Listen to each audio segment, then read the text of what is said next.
one dose of vaccine, with the administration of second doses continuing to ramp up substantially.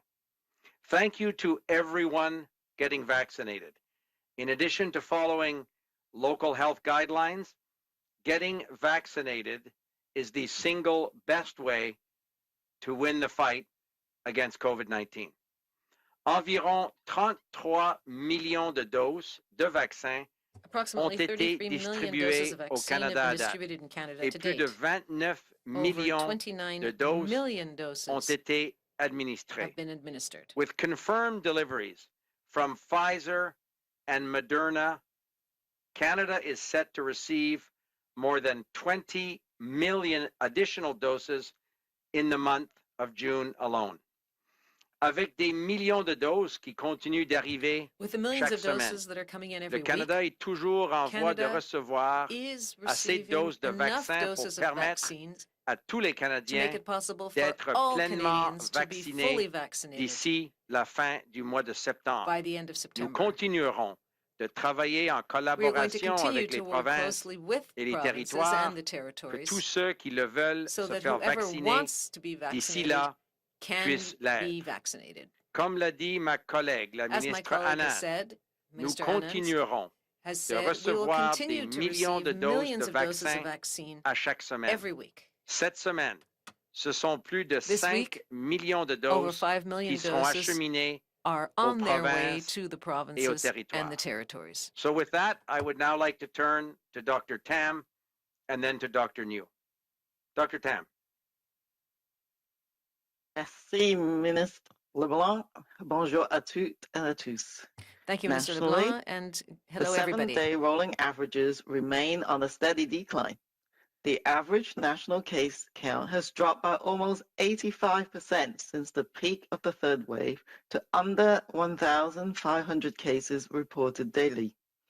Likewise, the average number of people with COVID-19 being treated in our hospitals each day has dropped almost 60% since the peak to less than 1,700 daily. Of these, on average, less than 750 people were being treated in intensive care units, and an average of 27 deaths were reported daily. These positive trends give us great optimism, but they also represent a narrow window of opportunity to get ahead of this virus. As we are seeing from other countries where the Delta variant has emerged, getting the population fully vaccinated is crucial for gaining and keeping the upper hand to reopen safely. Getting disease rates as low as possible by staying vigilant with personal precautions and infection prevention measures while increasing public health capacity to limit spread and prevent outbreaks will create the environment for stronger and longer lasting control of COVID-19. Canadians are playing a very important role in getting us to where we need to be. With close to 30 million doses of COVID-19 vaccines given across Canada by end of today, people are contributing to COVID-19 control before our eyes. Canada's plan prioritizes vaccines to those at highest risk of COVID-19, then quickly expanded to other age and risk groups.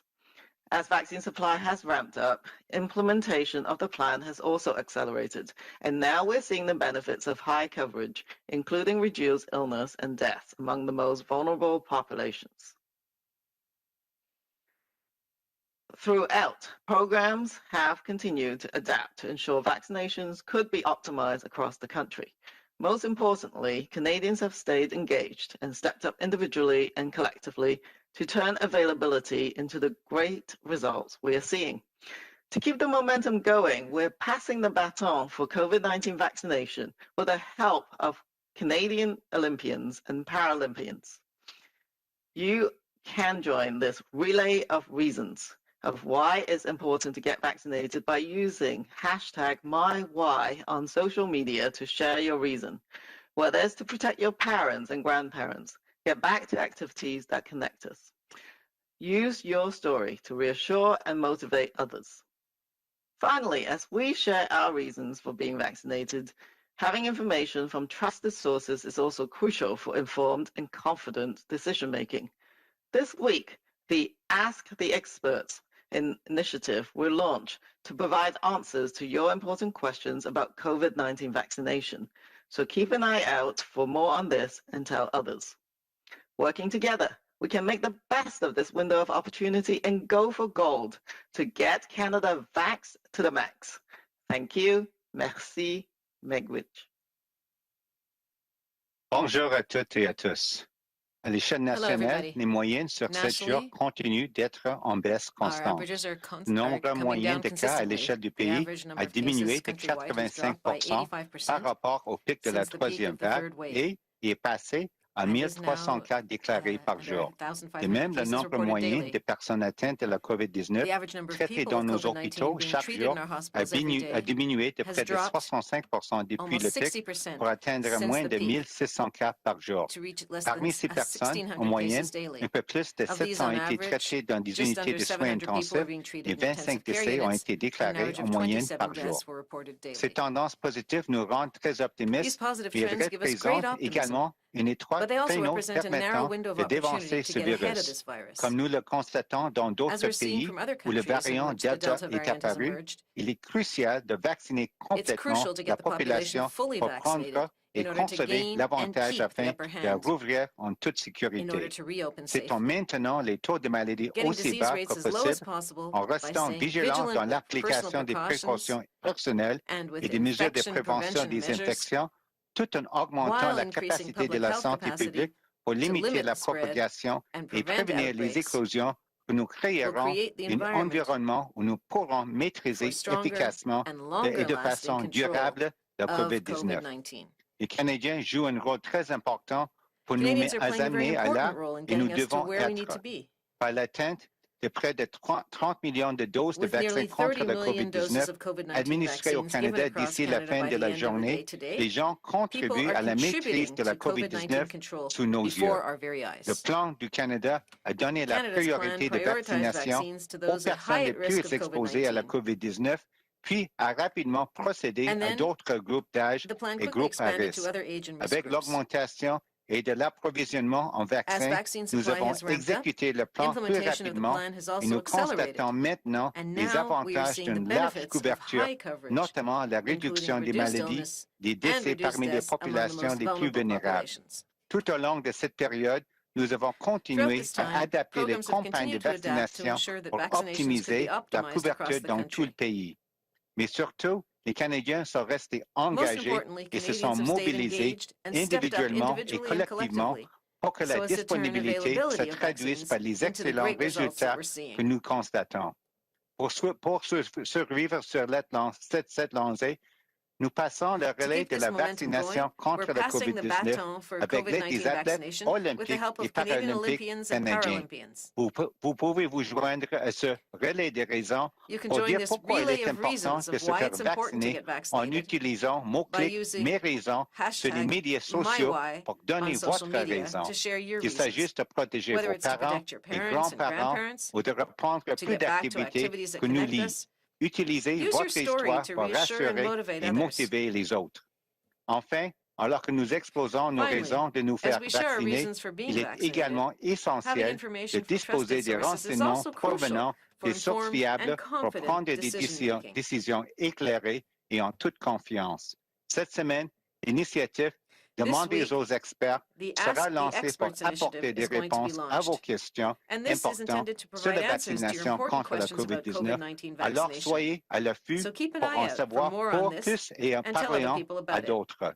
En travaillant ensemble, nous pouvons tirer le meilleur parti de cette occasion et vision-là pour que le Canada soit vacciné au max. Merci. Thank you. Miigwech. Merci beaucoup, Dr. New. Alors, Jean-Sébastien, à vous à Ottawa. We're obviously now happy to take questions. Over to you, Jean-Sébastien. Merci beaucoup, Monsieur le ministre, Thank you very Dr. much, et Dr. Minister, New. Dr. Tam and Dr. Donc, New. tel que mentionné, nous allons As maintenant mentioned, débuter la we'll now période begin de the questions. question We will period. now be taking questions. As usual, it will be one question. Vous allez avoir une question et un suivi. And I will now pass it over to the operator for the first question. Donc, je vais maintenant passer la parole à l'opérateur ou l'opératrice pour la première question. Thank you. Merci. Please press star 1 at this time if you have a question. S'il vous plaît, appuyez sur étoile 1 maintenant pour poser une question. The first question is from, la première question est de Tonda McCharles, Toronto Star. Please go ahead, à vous la parole. Hi, my first question is for Mr. LeBlanc. Minister, last week you told us there was domestic agreement among all the provinces on what certification of vaccination in Canada could comprise of, and I gather that means you've agreed on some kind of data or protections around privacy and certification of the science, but can you explain to me a little bit more how this could work, especially when Alberta and BC have already said that they're not really interested in proof of vaccination or certification, issuing that kind of thing. So if you could just explain to me sort of where you're at domestically in terms of producing some kind of a document that looks similar across the country to certify vaccination.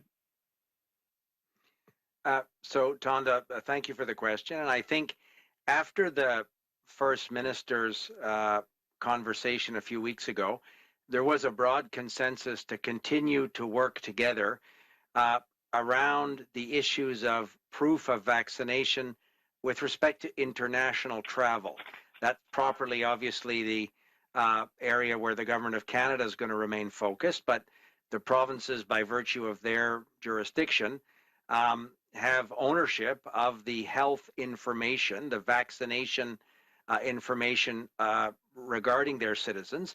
So the conversation a few weeks ago, and it's been ongoing between deputy ministers of health, intergovernmental affairs, the deputy clerk of the Privy Council chairs a working group where these issues are discussed. And what we're doing is working with provinces. The lead would probably be my colleague, Minister Mendicino, Marco Mendicino, who has responsibility for passports. And the idea would be to find the best common secure platform for Canadians who want to have proof of vaccination in the context of international travel. Whether some provinces choose to have vaccination proof as a requirement for certain public activities or certain gatherings, that is properly a provincial jurisdiction. We don't have a federal government view with respect to that. We are working with allies, obviously in the European Union, the United States, and others, to find the most appropriate way to recognize proof of vaccination for citizens who want to travel internationally. This has existed in a number of countries in a number of regions of the world for many, many years. So it's not new, but the urgency of coming up with a secure, reliable, probably digital proof of vaccination is something that we're working on collaboratively with provinces. And there may have to be a transitional measure, for example, if there's a phased adjustment of border measures in July or later in August or so on, there may be a transitional measure, but we'll have more to say about that in the coming weeks. But it's a collaborative effort to respect provincial jurisdiction around the data, the healthcare data of citizens, but at the same time accepting that the international context will, in all likelihood, require some reliable national proof of vaccination, and that's what we want to do collaboratively with the provinces over the next number of weeks. Thanks. My follow-up then, so just looking at the idea that people need something to travel with, I'm curious as to what's going on with the Canada-U.S. border. I guess the Prime Minister and the President met while on the sidelines of the G7 summit. Can you speak to us a bit about where the two countries are on this border reopening and how that can proceed, given the U.S. has also said that they're not interested in issuing, a credential, vaccine credential. So could we end up, for example, where Canadians might be required to produce some kind of proof to the U.S., but Canada can't demand such a credential of U.S. citizens coming in here? I'd just like to understand a little bit about where that stuff is all at. Sure. So those are obviously ongoing conversations. My colleague Bill Blair, our Minister of Public Safety, has been having discussions with his American counterparts around particularly the land border, the Canada-US land border. We have worked collaboratively with the Americans since the beginning of the pandemic on a common posture at the land border. So as vaccination rates go up in the country and as case counts hopefully continue to come down, as we've said over the last number of days, we'll have more to say around what a phased approach might look like at all of our international borders in terms of perhaps adjusting certain measures. Obviously, with respect to the land borders, there has to be an ongoing collaborative dialogue with the Americans. That's exactly what the Prime Minister and the President discussed on the margins of the G7 summit in the UK last week. But as I say, the details of those conversations are properly being led by Bill Blair, supported obviously by the Foreign Affairs Minister, Marc Garneau. We'll have more to say as our posture evolves. As you know, the orders in council which govern the specific measures at the borders, amongst other things, are renewed on the 21st of each month. So before the 21st of June, we'll obviously have something to say around these measures being rolled over and look ahead to possible adjustments over time, as we discussed last week. Thank you, Minister. Operator, next question. Thank you. Merci. The next question is from La prochaine question est de Mia Robson, the Canadian Press. Please go ahead. À vous la parole. Hi, good afternoon. Dr. Tam, I'm just wondering if we have any knowledge or understanding yet of how many people will need to be vaccinated in order to sort of get the variants like Delta under control. We've talked about the 75%, but I know you've also said that that's maybe just sort of an initial target, and maybe wondering if Delta has increased the number of people who need to be vaccinated in order for us to really have herd immunity against the COVID-19. Yes, it's Teresa Tam here. Thank you for the question. The modeling information that we previously presented was looking at what would be the vaccine coverage in terms of informing the lifting of the more restrictive public health measures in order not to overwhelm the healthcare system. Now, that is a bit different from herd immunity. So that's what that modeling showed.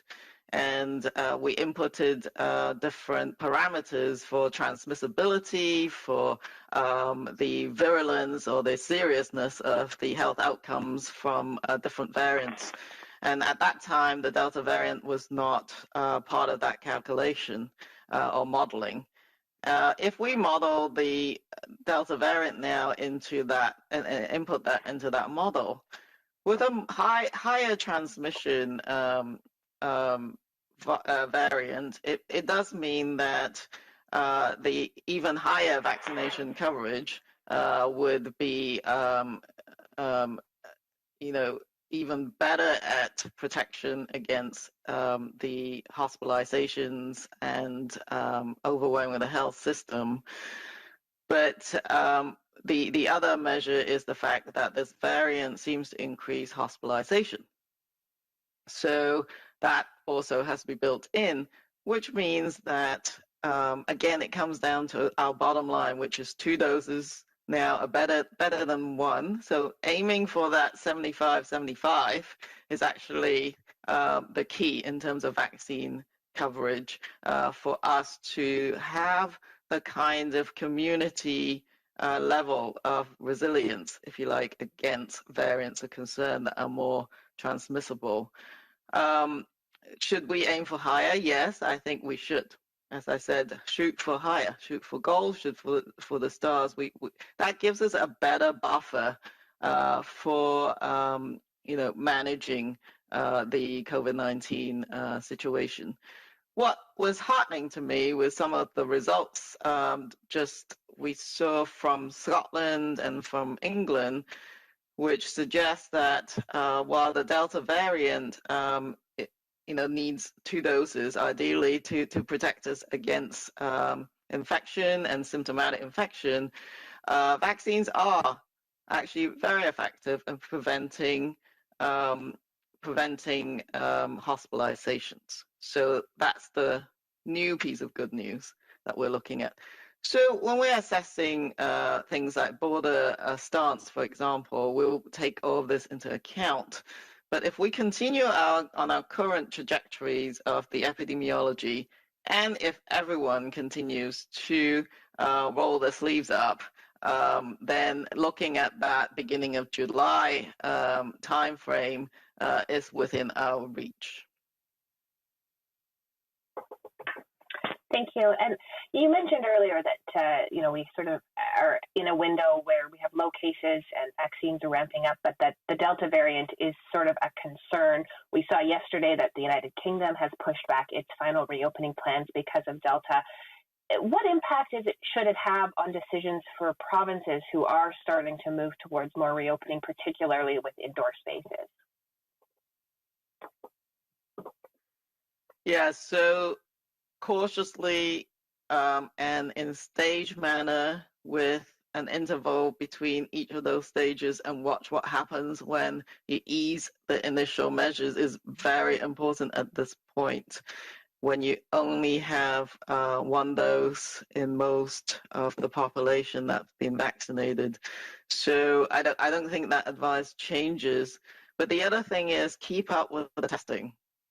Of course, when the number of cases are going down, we're doing less testing, but we do have to maintain a broader approach to surveillance and to be able to detect if the Delta variant is increasing in certain areas. So the lab testing and the sequencing capacity has to be there for the lifting to occur. And for the most part, based on what I've seen, provinces are able now that the cases are down, to be able to follow up with each of these cases, and many of them are already screening and then sequencing almost all of those cases. So we do have that's one of the parameters that we'll be looking for. But I am providing a word of caution that between now and the 2 dose goalposts, we have to be as careful as we can.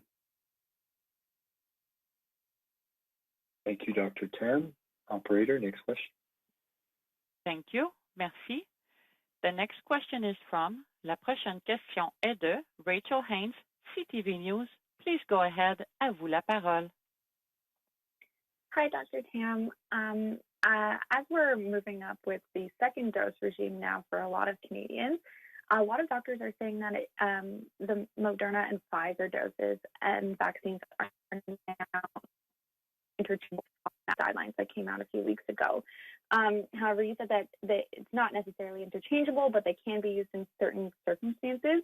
Do you believe that Canadians should be using the Pfizer and Moderna interchangeably, especially as there are now more pop-up clinics and more access to getting those 2nd doses?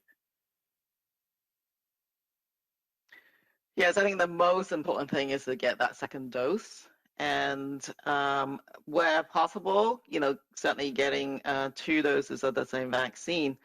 But as per the recommendation of the National Advisory Committee on Immunization, depending on where you are and what the supply situation is, if the 2nd dose of mRNA vaccine is the other one, so the one that you had obtained, that is okay as well. So I think it depends on what is being offered at your local level. But these 2 vaccines are off the same platform. So I think the expert advice is that they can be used interchangeably. Thank you. The CDC, however, in the United States has said that they shouldn't be used interchangeably and that there's not enough data to say whether or not it's effective and safe. So why is Canada on a different page than the CDC in the United States when it comes to recommending either Pfizer or Moderna as a 2nd dose? Yes. Now, I have to say that for Canada, we've been providing our vaccine strategy based on the recommendation of the National Advisory Committee on Immunization all along. And we've done really well as a result. And we have been different from the approach used in the United States on many fronts. But the National Advisory Committee on Immunization is looking at the safety, but also at the body of knowledge we know about vaccines. So I recall when they first came out with that recommendation, we went through a number of the criteria or the considerations that they had taken into account, and that is available in the NACI statement itself. So changing the type of vaccine or the make of the vaccine that's of the same technology is something that we've done over many decades with different vaccines. Childhood vaccines, hepatitis A vaccine, influenza vaccine. You don't get the same influenza vaccine necessarily either consecutively. So that's one of the criteria. 2 is that yes, they are of the same technology. 3 is that they in fact both target the same spike protein. That is really important, and they've performed in really fairly similar ways when you look at the clinical outcomes of people who receive these 2 vaccines.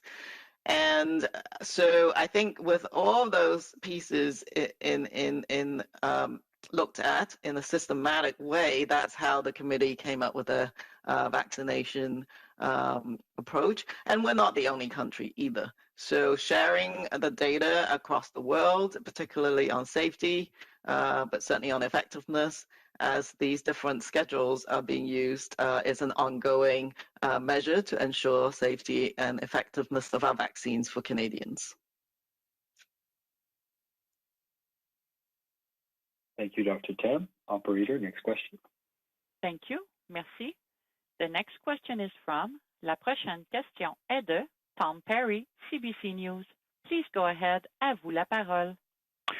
Hello, thanks for taking our questions. I was just wondering, Health Canada announced on Friday that it was not going to distribute those doses, those 300,000 doses, I believe, of Johnson & Johnson single-dose vaccine. I'm wondering if you know what happens to those doses now. Do they go back to the factory? Do we destroy them? And also, Dr. Tam or Dr. New, do you see any role for the Johnson & Johnson vaccine in Canada's vaccine strategy, given I guess concerns about VIT and also, I guess, the abundance of mRNA vaccines that we're seeing coming into the country?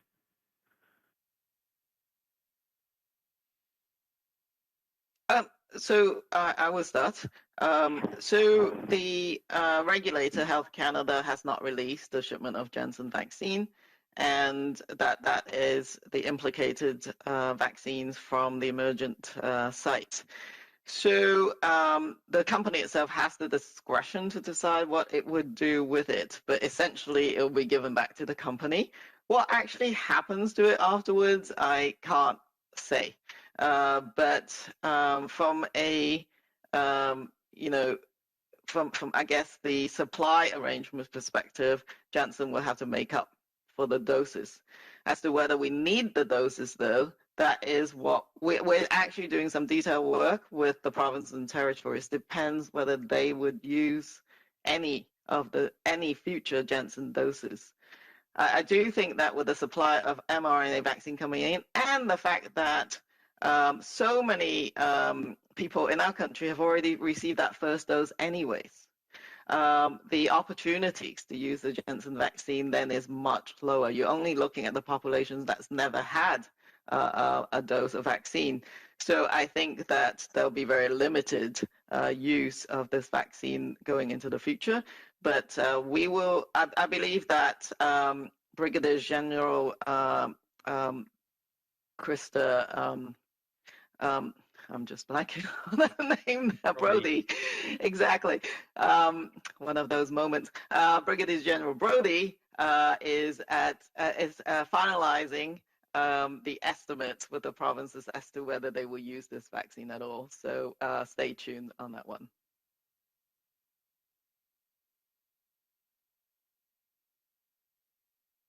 Sure if PHAC actually has any say in this, but the U.S. Congress is actually looking at a bill this week to ban PFAs, which I believe are perfluoro and polyfluoroalkyls in cosmetics.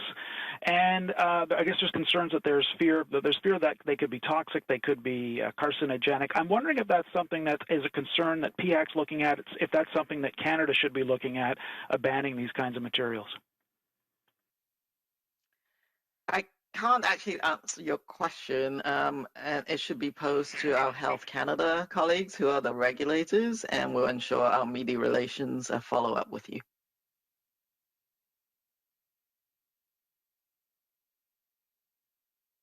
Thank you, Dr. Tam.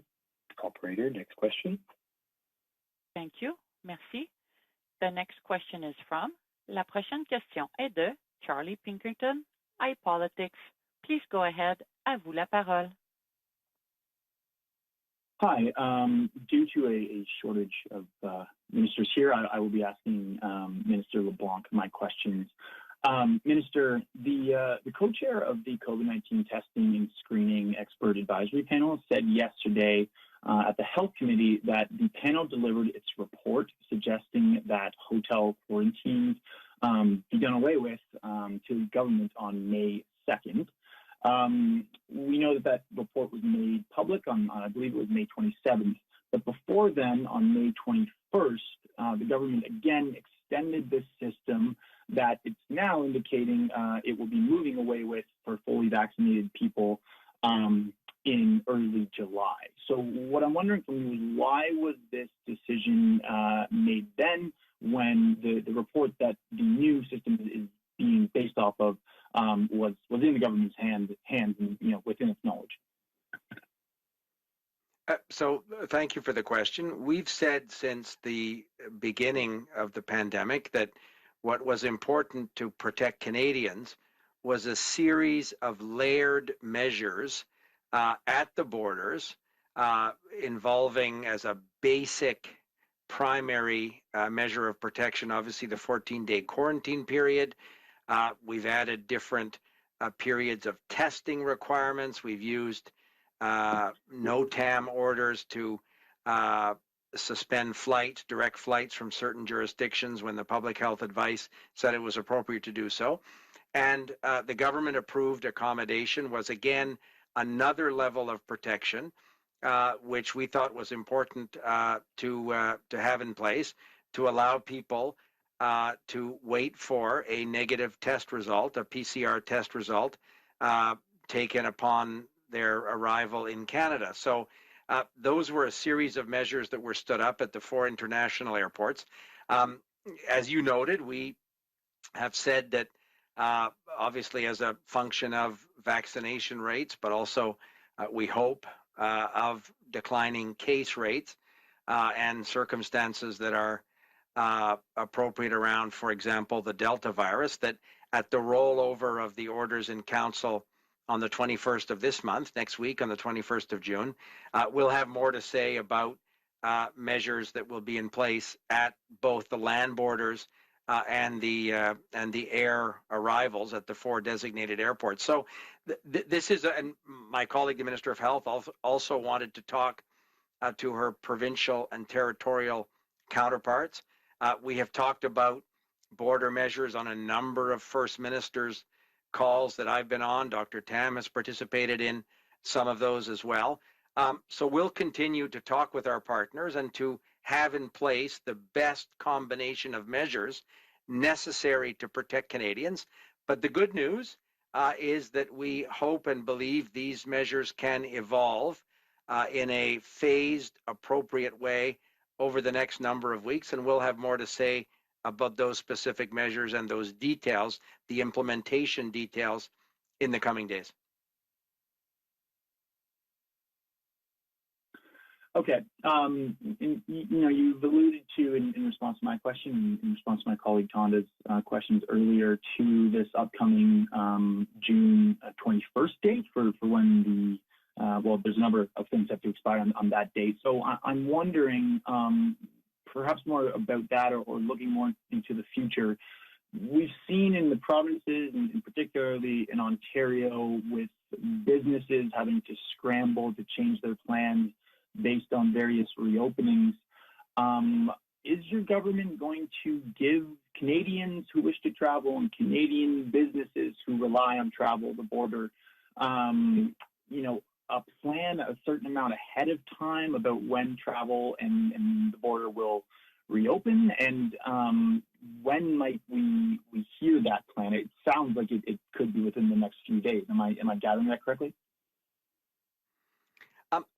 As we've said, the renewals of the orders in council, the measures that set up the legal framework for example, border requirements or other measures, testing requirements, those are renewed on a 30-day period on the 21st of each month. So we talked last week, I think, about evolving those measures in a phased, cautious way as vaccination rates continue to rise and as case counts hopefully continue to decline.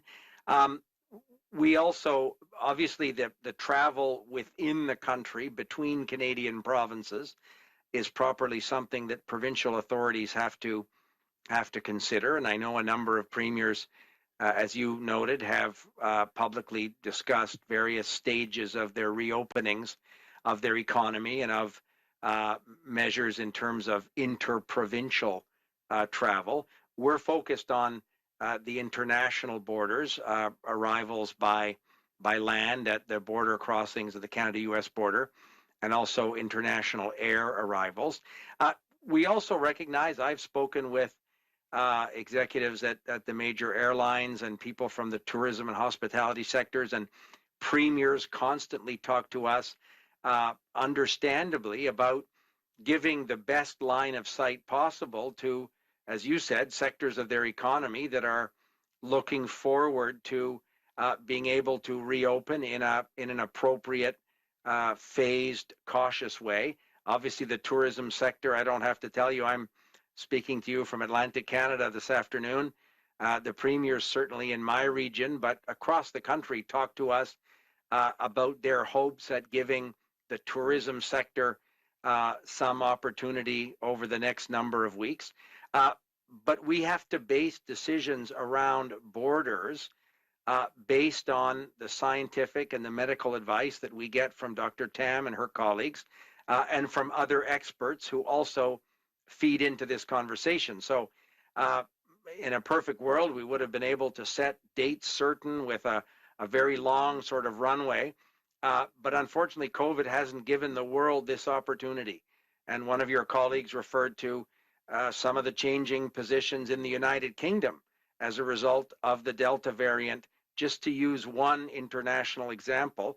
Canada's not immune from having to make those adjustments, but we're going to do whatever we have to protect the health and safety of Canadians, but at the same time, work in a collaborative, constructive way to give as much visibility as possible to people who understandably are anxious to plan certain trips and certain travel, certain family reunifications, but all of that has to be a function of the advice that we get at the particular moment those decisions are made in terms of the best way to continue to protect Canadians.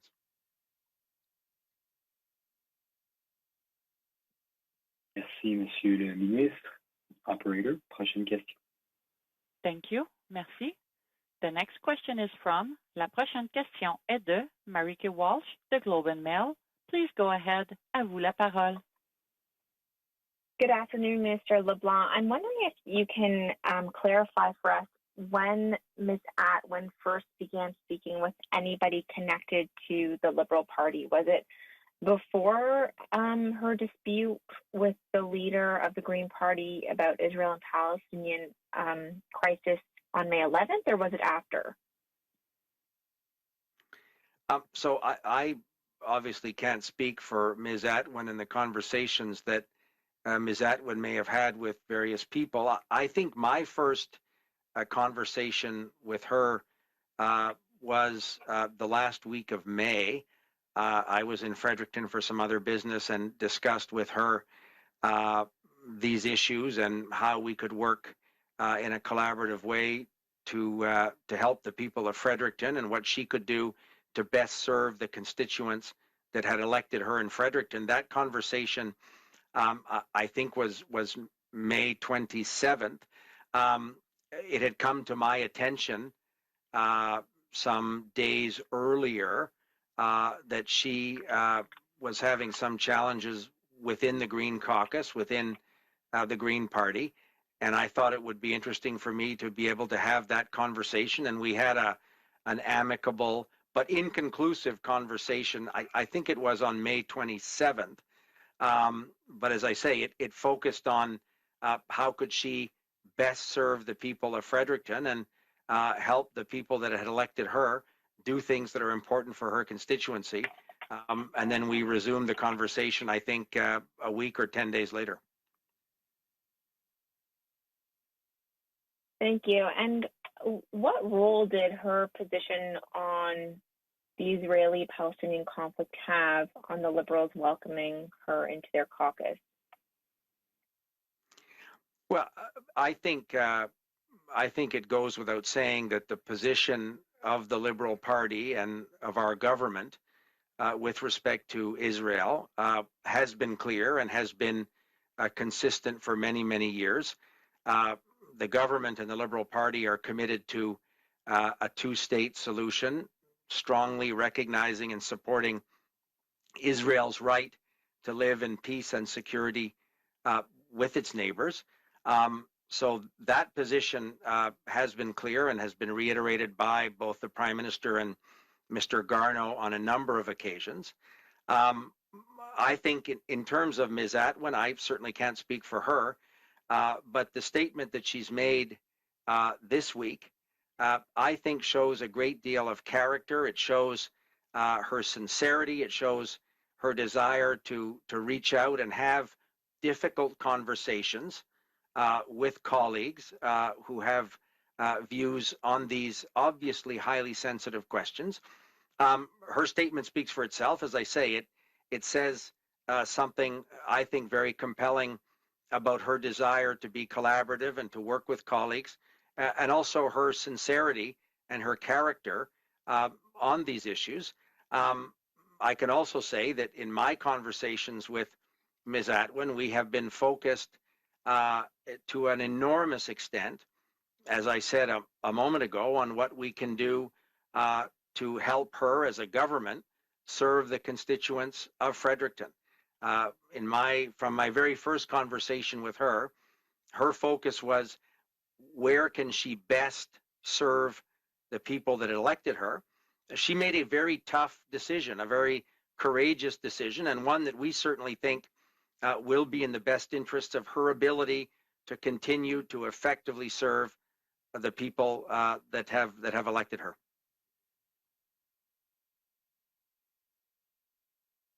Merci, Monsieur le Ministre. Opératrice, prochaine question. Thank you. Merci. The next question is from, la prochaine question est de Ryan Tumulty, National Post. Please go ahead. À vous la parole. Yeah, hi there. This question is probably mostly for Dr. Tam. I'm wondering if you are starting to look ahead into maybe August and September in the fall about how to manage a world in which Canada is heavily vaccinated, but the rest of the world isn't. I know some countries have opened up certain lists of countries that can transfer into their countries without heavy screening or quarantining. Are you starting to look at that, or to some sort of surveillance network to manage a world in which COVID will still be out there, but maybe not a big threat to Canada? Yes, thank you for that question. Absolutely, I think looking ahead is really important, and then everything is about the details after that. Broadly speaking, though, I am discussing with the provinces and territories on what would the world look like after we've achieved very high vaccination rates. The bottom line, though, is that the public health capacity must be maintained in terms of our testing, sequencing, contact tracing, and then isolation capacities. Be able to react nimbly to any introduction and flare-ups, which at that point in time, hopefully will be detected and managed rapidly, as we don't expect to have huge number of cases. The provinces should have the capacity to be able to do that and investigate the outbreaks and look to see if there's actual changes in the virus itself. So that's pretty critical. The international border, I think, recognizing that other countries are not maybe in the same situations that we are, of course, is providing advice to people traveling overseas, which at this point in time, as you know, is we advise against travel at this point to other countries. But Canadians can always go someplace, so we need to make sure that they know that there'll be requirements from other countries. They know that the epidemiology is different and that they know what to do when they come back. I think that in a world where we try to separate different countries according to risk is one way that some countries are managing their futures. We're looking, we have been actually looking at a broader approach where it is about layers of protection, and that we would look at vaccinated travelers and see how we can remove some of those layers in order for them to come to Canada and not put the country at risk. So I think one would expect a continual, perhaps, distinction for a period of time between those that are vaccinated coming in and those who are not, until there's such a time as we can tolerate the risks in Canada, no matter whether someone is vaccinated or not. And that will be further out into the future, and we would not be able to pronounce on that at this point. But I think one would expect the borders are not going to be the same as what they were before the pandemic, and that additional measures will be applied for a significant length of time until the world is in a different place. And we have to provide, I think people have asked lots of questions about support to other countries, and the Prime Minister is undergoing those kind of discussions with others.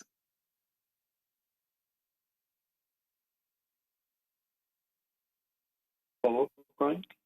Yeah, just as a follow-up to Minister LeBlanc, you've mentioned a few times today this upcoming deadline of the 21st when the orders and councils roll over. I'm wondering if you're saying that, without getting into the specifics of how the rules will change, that we should expect some rule change on the 21st of this month. Well, this shouldn't be a surprise because we talked about potential measures that could be phased in at some point in July. We talked about that, I think, a week or probably 2 weeks ago. So the technical date on which the orders in council are renewed is the 21st of the month. But I know I said in a previous news conference that we may signal in the renewal of these orders in council some modest phased-in adjustments at the border, but with a date fixed by the order in council to take effect. It doesn't have to take effect on the 21st of June. So we're looking right now, we're talking inside the government, across the government of Canada, with obviously partners like the Border Services Agency, but with the Public Health Agency and Health Canada obviously in the lead. We're talking across federal departments, as we do every time these orders in council are renewed. We've been doing it now for over a year and a half, and we'll have more to say in the coming days around a phased-in approach at the border. But it's not new. We had talked about it in the past, and as I said, it would normally be signaled in these orders in council rollovers, but at a date that can be fixed sometime after the 21st of the month.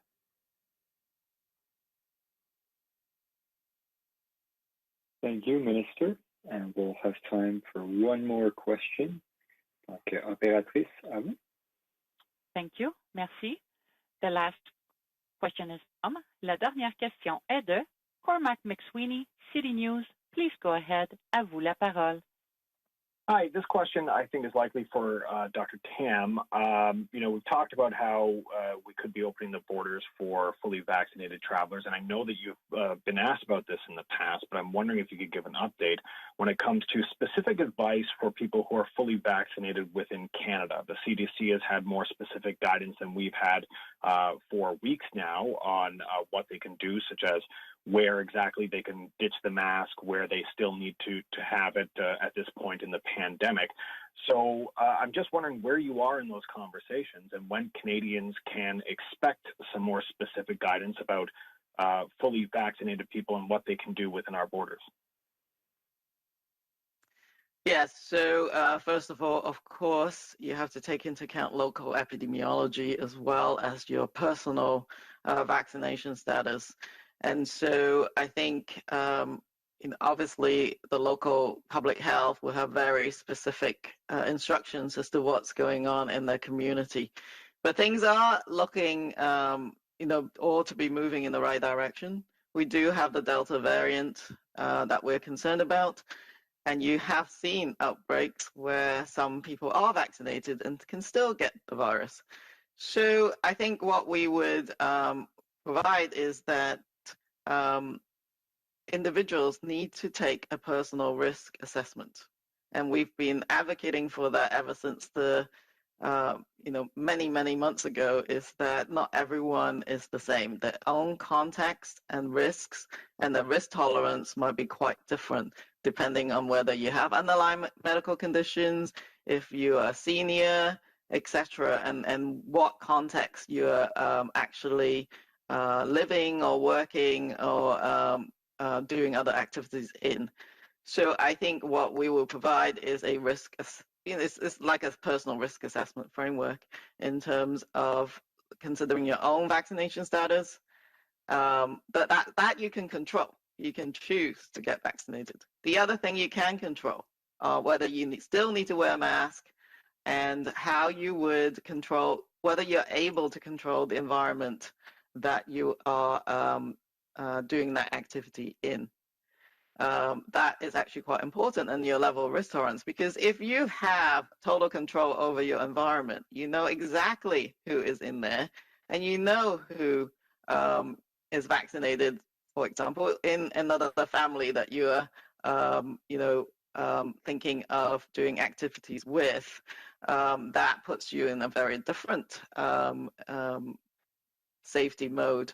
So I think that is what we're trying to plan for, but it's not a one size fits all. But so those kind of considerations, just to repeat that, your vaccination status and your personal protective measures are under your control.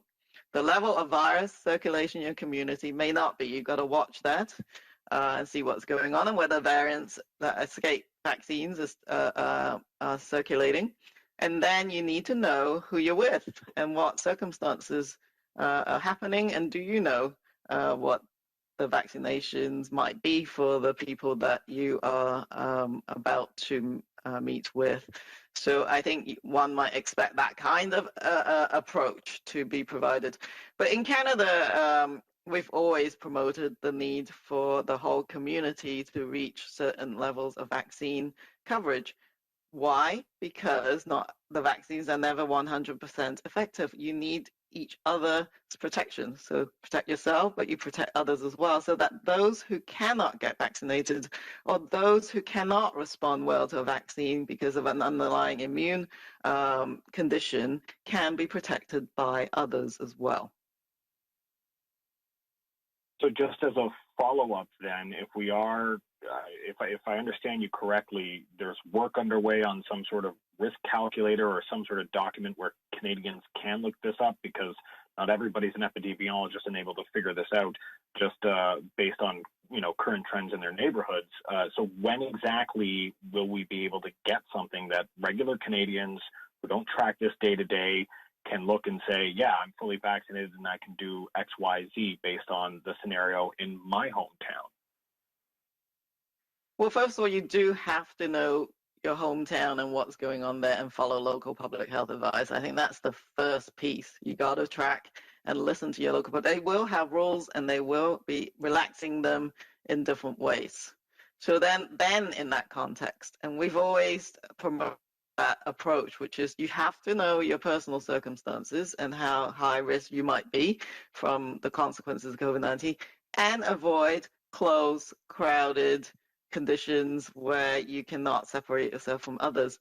Those kind of things can still hold. And I think Canadians are used to that kind of approach in thinking about the environment. But we are discussing this with the provinces, and I think that we will be providing that kind of tool, if you like, that people can use. But really is about everybody getting 2 doses of vaccine and protecting each other.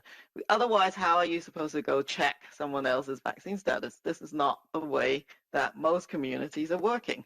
And so that is really, really important to understand that you can't always do that. But I do think that, social bubbles, you have a social contract, the other family, that kind of thing can still take place. And that has taken place whether you had vaccines on board or not. What the vaccine does is add yet another layer of confidence that you have about your safety. So in any case, I think all those kind of messaging and approaches are being provided at a local level, but we are also looking at the tools that might be helpful to people at the national level as well. Thank you, Dr. Tam. Donc, voilà qui met fin à cette conférence de presse. That marks the end of the press conference. Merci. Thank you. Merci beaucoup. Bon après-midi.